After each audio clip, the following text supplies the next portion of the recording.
and get popular. That's why we give you unlimited traffic. And then also, in addition to that, you have a really nice analytics and things of that nature. And then we'll give you this professional website in which people can go in and check out your podcast, all the nice, pretty professional looking website. And then if they want to contact you, we have a pre-filled contact form where someone can just type in their name, their subject line, and whatever body of text they want to send it to you. So that way you don't have to expose your personal email to anybody else. They just submit it and that email will go right to you.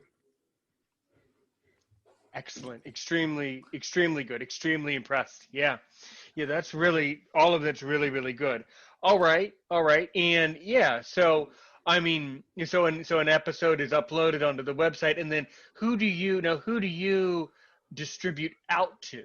Apart from your platform, who are your distributors outwards? So what we do is we give the podcasters the ability to distribute to whoever they want to distribute to, rather than us saying, hey, we can distribute to, let's say, I don't know, a speaker or listen note or things like that, limiting ourselves. So what we do is we give the podcasters, our clients, a RSS feed, which they can literally go and plug it into Apple's podcast just one time. What that will do is it will give them the flexibility in case something happened within their Apple's account. The Apple will send them an email rather than sending us an email. So that communication between the directory of the podcaster will be directly with the client, meaning the podcaster. So they don't have to rely on us. Hey, by the way, did you guys get this email? Because there are other people who will tell you like, hey, we'll do all this for you. And then if there's some sort of disconnect between you, your podcast, and the platform like Apple's and Spotify's, they will send an email, but the email will not get back to you. It will go to your podcast host. But with us, we want you as a podcaster have the power where we'll just give you a 100% compatible RSS feed that will work for iTunes and all the other podcast directories out there, that you go and plug it in. And this gives you the flexibility, the power to pretty much just post that RSS feed anywhere. So you could be popular as you want. Right. And then the RSS feed is like an ID. It's basically like a barcode. And when more information appears on that barcode, it's kind of uploaded onto those platforms. And then it seems like I do notice with this show, it does take Apple about an hour from the time that I publish it from my distributor. It takes about an hour or at least 45 minutes for it to circulate through the entire system, through all of the platforms. Yeah. And I know for a fact, Apple is the slowest one out there. Sometimes they can take up to 24 hours. Doesn't matter which host you go to, which is kind of scary. In my experience and the people who I've talked to, Spotify is the fastest one out there. Mm-hmm. They will, within a half an hour, your show will be there. Yeah, well, I was, when I distributed this show to Spotify a couple months ago, like it was accepted to Spotify like in like 30 seconds. So that doesn't surprise me that some of them are a lot faster. But then again, Apple is the biggest and largest catalog for podcasts so far in the world. So it also doesn't surprise me that there's such a lag. But I do notice that from time to time, that it can get a little bit stuck. But I've never encountered any major crises. Thanks to God for that. But it is very interesting to study that. Yes. Yep. And that is good. So what if someone is using your software and they have some sort of a technical problem or a question or something like that? Then what? Then what happens is they just send us an email. Me or our representative will literally get on a Zoom call with that individual, and then we'll make sure it is taken care of as fast as possible. So we are what I call is a la carte customer service. It's one-on-one, not just like a, hey, FAQ, if it doesn't fit your answer, then you're on your own. You're like, if it doesn't work for you or if you're having any kind of problem, you just send us the email and we will be right on it. And if We'll try to communicate with you with the email first. If that doesn't work, we'll just jump on a real quick Zoom call and show you, oh, by the way, if you do this and do this, and then we're good. Excellent. Well, so good, so good. I think that there are going to be two people when you after we're finished here, after you join my WhatsApp group for Aaron's opinion. I think there are two people and who are going to be very interested in this. Actually, I think there's going to be at least three people in our WhatsApp group who would love more information. And once you introduce yourself in my group with a voice message a little later, I will be more than happy to introduce you to some people who I think would immensely benefit. And by the way, since a lot of my listeners are blind, people who are visually impaired, how accessible is your website? That is a very good question, and I'm so glad you asked that. I never thought about it from that point of view, to be 100% honest, because I don't want to tell you something like a sales pitch kind of answer, like, oh, it's really good, whatever, but I never even thought. So thank you. You know what? I appreciate having you on my show because you told the truth. All right. So no worries. So we're going to say that for right now, you don't know. But based on everything else that you've been telling me, I'll certainly take a closer look at it a little later and give you a clue. But based on everything that you've been telling me so far, it sounds like this type of thing probably is accessible. Now, I don't know that for a fact. I'm going to get more information for you and report back to you because that is important for obvious business reasons and then for other reasons down the road, which hopefully those other things would never happen. So probably it's fine. I will certainly take a look at that. If you are, or since most of our audience are blind people or people with disabilities, we need to be vigilant, as you are vigilant, and make sure that these things are accessible with what we call voiceover software and different software that helps people to access websites. But it probably sounds really good. So another important question: what has been in the year that you have been running Simple Podcast Cloud? What has been your greatest failure that you have successfully overcame?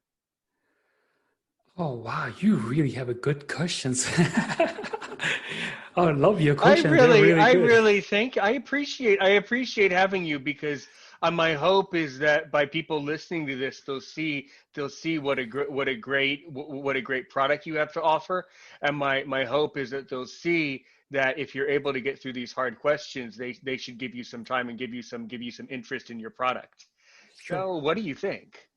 I think one of the biggest challenge was with this whole project of Simple Podcast Cloud was, I think anyone who starts anything, at least for me, was that I had this mindset, you could say it, where when I started the thought, like I want to create this tool, and then right after I had that thought, then all of a sudden, the mind was like, who am I to create this tool? There are plenty of people out there who has created this tool, has been using it, and they have been very successful at it. Then who gives me the right, or who gives me the permission to go and create this tool, even though I don't know if it's going to be successful or not?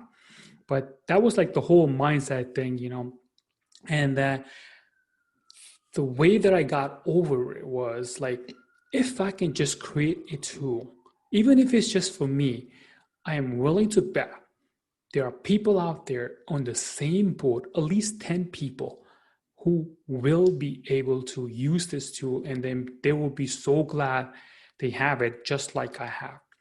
And that's what really got me to say, hey, if I can create a tool for one person, which all the time, whenever somebody's creating it, it's always going to be their self first. And then always the second thing, what you can do is say, if I'm one person and I'm willing to bet there are 10 people who are just like me, and then there are 10 people just like that, so the power of 10, then you can overcome that mindset and move forward and build something truly amazing that people are going to appreciate it, and love it. And, they'll be like, wow, thank you so much. And I get those emails saying, thank you so much for this amazing tool. I love it. And it brings back to the story or the picture that I saw on the other day where the CEO of the Jeff Bezos of Amazon, his first company, when he was trying the process of creating it, it was in some sort of a really low lighted office where it was like just one desk, and he had the Amazon word written on the wall. And then they compared that with what Amazon is now. And then Sure, sure. what I always think is like, what if he has stopped there? We wouldn't have Amazon today, who has helped tremendously a lot of people across the world. Not only just they create a job, but they also help fulfill needs on a daily basis. Excellent, excellent answer. Just to clarify, you were mentioning Jeff Bezos, right? Yep, Jeff Right. Bezos, yes. Bezos, right? Okay, good, cool, cool. Okay, and then so what has been, and then on the other side of the coin, what has been so far your greatest success, your high point? The high point was we just implemented this new feature, which I'm so excited about it. And that is like where on our platform, if you go to what we call as a calendar view, it shows you a calendar per year, which January, February, March, whatever. And then it gives you a visual representation of how many episodes or shows you have output it to the world so people can listen to it. For me, it's kind of like really cool because, like I say, in month of January, I was really, really busy. And then in February, I wasn't doing that good. And then come March, I picked it up again. So it's like a graph, but it's really cool. I personally feel like I love it. And if people who are clients, they have used it, they think that that is really cool because that tells them like what they need to do to improve or slow it down. Because some people are doing like 4 or 5 episodes per day and they're doing 7 days a week. We're talking 4 months. That's crazy. They're like, we need to get some rest, or. So that's been really rewarding for people who are our clients. I've had guests from all over the world as guests so far away from me that they're all the way in the land down under. I've had guests that far. I've had Nepal on my podcast. Everywhere, all the continents. Where are most of your podcasters from? Are they mostly Americans, or do you have all the continents? For the moment, it's only America, but we would love to venture out to different countries. Hmm. Good, good. So yeah, so I mean then is this simple podcast cloud, is it have you thought about, or do you think you will need, or is this even a fair question? Have you thought about designing localized websites or localized pages for Simple Podcast Cloud to perhaps target certain linguistic groups or certain regional groups around the world? What do you Just so I think about that? understand this, just so I Yes, understand the yes. question correctly, how do you mean when you say localize? Well, I mean, sometimes companies, what I've seen is that sometimes companies produce a localized website for their company where it's just a website that's just accessible in that country. It's written in that country's language, that country's national language. It's kind of that country's version of your product, in other words. Do you I think see.